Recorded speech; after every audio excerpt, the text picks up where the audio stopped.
Alright, guys, it's Gary here, and today I want to share something deeply personal and important to me.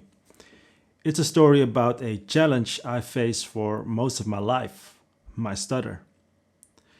For 38 years now, I've lived with it, managed it, and learned a lot about myself in the process.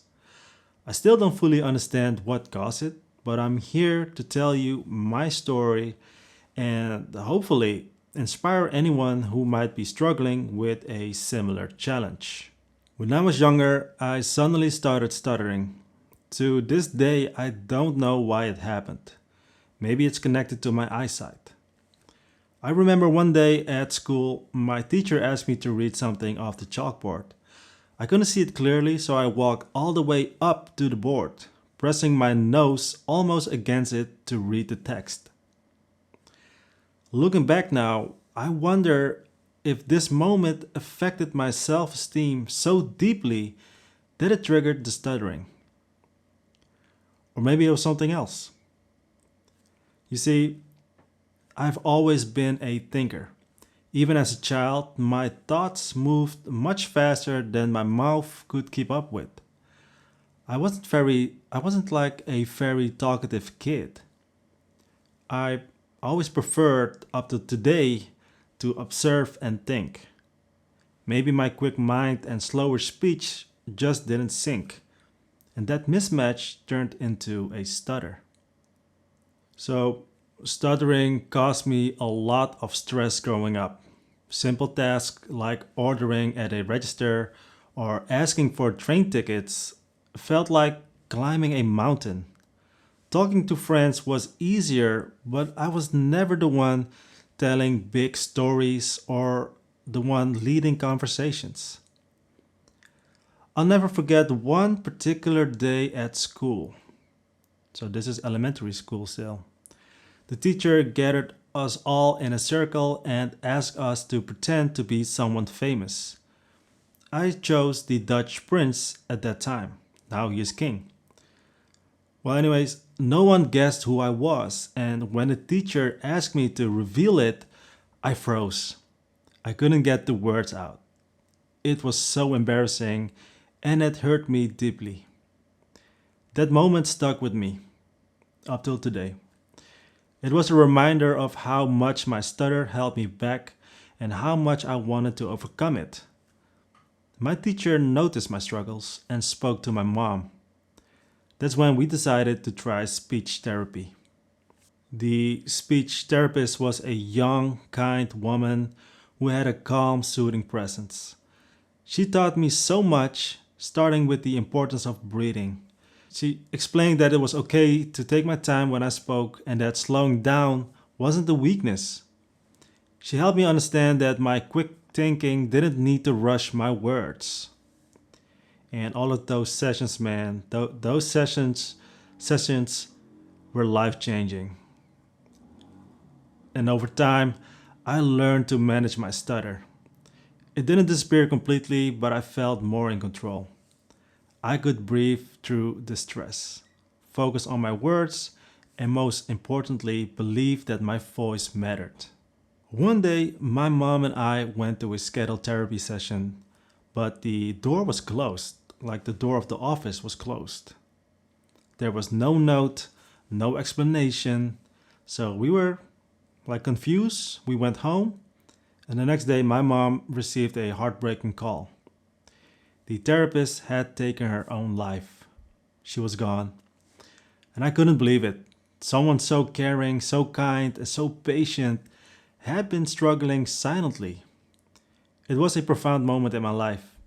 Even as a child, I realized something important. You just never know what someone else is going through. It really taught me to be more empathic and to never judge others based on what you see on the surface.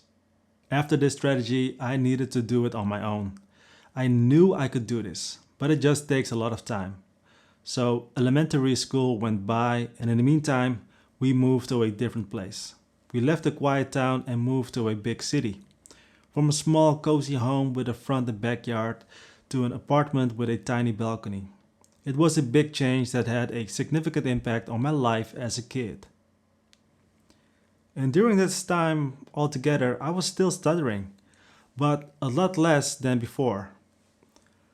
But luckily, the kids in this big city, they were really nice to me, and some of them are still good friends to this day. They never bullied me about my stuttering, and for that, I'm always grateful. But inside, I still couldn't fully express myself. During high school, my stuttering would come and go. With friends, I felt quite relaxed and could even tell some stories. But during stressful moments like presentations, it would come back. I'd sweat buckets, terrified of stuttering in front of the class. And it felt like I was hiding a part of myself, trying to conceal what I saw as a weakness. Even now, I sometimes feel that way, like I shouldn't show this side of me. But that's exactly why I'm sharing this story today. It's important to tell these stories, to embrace every part of ourselves. In high school, I had to give a lot of presentations, and looking back, that was actually a good thing. It taught me to be more confident. Repetition builds confidence, and putting yourself in stressful situations over and over again helps you grow. By the final years of high school, I felt great. My stutter was almost gone, and I felt really awesome. And then came university. My stuttering never completely went away during those years, but I learned to conceal it. And during that time, my mom's advice was just simple, very simple. Do your best at school and get a good job.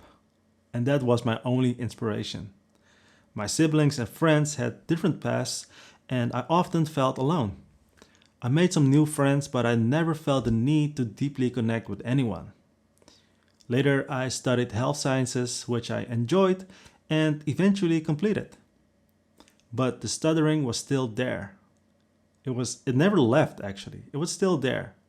And especially during presentations or when professors or students ask questions, I'd pause, take deep breaths, and realize my nerves and racing thoughts were still a challenge. I often substitute easier words for the ones I wanted to say, and I still do that today. Even today, I'm still doing that. Sometimes it's easier to say a different word. After graduating, I got a job and met someone special. My stuttering lingered in the background, always waiting for stressful moments to resurface. Now, at 38, I can talk to anyone, give presentations, and express myself freely, make YouTube videos like this. But deep down, that little stuttering kid is still there. For years, I tried to hide him because I thought he was weak. He was soft, like kryptonite for Superman. But now I've embraced him. That kid is me. That stuttering kid is me. And with all the experiences and challenges I've faced, he's always been there. He's the one keeping me company all those years. And embracing him has been transformative. And I wish I had done it sooner. But I've learned that everyone's journey is their own, and that's okay. Today, my stutter remains a part of me, but it no longer defines who I am. I've learned to embrace it as a chapter in my story, a testament to the resilience we all possess. Through various strategies and continuous self acceptance, I've found ways to manage it, and I've gained confidence in sharing my voice, imperfections and all. And if you're watching this and grappling with a stutter or any personal challenge, remember that it's okay to take your time. Seeking help and leaning on others for support is a sign of strength, not weakness.